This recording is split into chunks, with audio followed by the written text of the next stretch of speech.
बुद्ध का समता और करुणा का उपदेश। सूरज धीरे धीरे क्षितिज पर उतर रहा था। कपिलवस्तु के आसपास के गांव की गलियां शांत थीं। लोग अपने घरों में लौट रहे थे, लेकिन एक स्थान पर कुछ असाधारण हो रहा था। वह स्थान था बोधि वृक्ष के नीचे, जहां भगवान बुद्ध अपने शिष्यों के साथ बैठकर उपदेश दे रहे थे।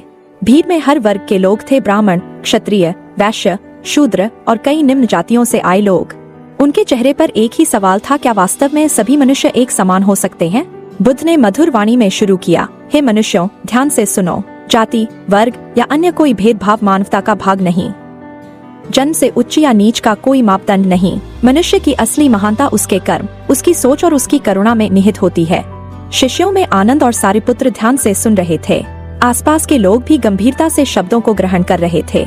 बुद्ध ने आगे कहा, जो कोई भी दूसरों के साथ करुणा से व्यवहार करता है, जो अपने अहंकार को त्याग कर सेवा में लगा रहता है, वही सच्चा धर्मी है। जाति केवल एक सामाजिक निर्माण है, लेकिन करुणा एक दिव्य गुण। तभी एक ब्राह्मण अपने गर्वित स्वर में बोला, परंतु भगवान, हमारी परंपरा और संस्कार जाति व्यवस्था पर आधारित हैं। क्या उन्हें नकार देना उचित होगा? बुद्ध ने स्नेहपूर्ण दृष्टि से ब्राह्मण की ओर देखा और उत्तर दिया, ब्राह्मण, यह सत्य नहीं कि परंपरा हर समय सच्चाई की गारंटी देती है। परंपरा भी मानव निर्मित होती है, जबकि धर्म का मूल उद्देश्य मानवता की भलाई है।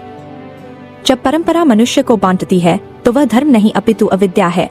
भीड़ में एक निम्न जाति का युवक हाथ उठाकर पूछ बैठा, भगवान, क्या हम भी आपके सानिध्य में भिक्षु बन? बुद्ध की आंखें मुस्कान से चमक उठीं, हे मित्र, हर व्यक्ति में धर्म का दीप जलता है। चाहे वह क्षत्रिय हो, ब्राह्मण हो, शूद्र हो या निम्न जाति का हो, सभी को धर्म का ज्ञान प्राप्त करने का अधिकार है। मैं आपको आमंत्रित करता हूँ कि आप मेरे साथ। युवक की आंखें आंसुओं से भर आईं। उसने सिर झुका दिया। भीड़ में हल्की सराहना की गूंज उठी। उस दिन से कई नए शिष्य संघ में सम्मिलित हुए। बुद्ध ने निष्कर्ष में कहा, समाज का वास्तविक उत्थान तभी संभव है जब हम अपने अंदर के पूर्वाग्रहों को छोड़ दें। समता का अर्थ है एक दूसरे की गरिमा को समझना।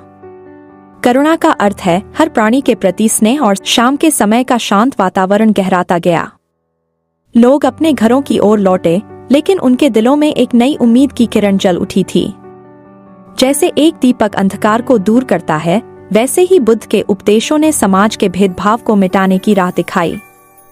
उनका संदेश आज भी जीवित है, समता, करुणा और मानवता का पथ।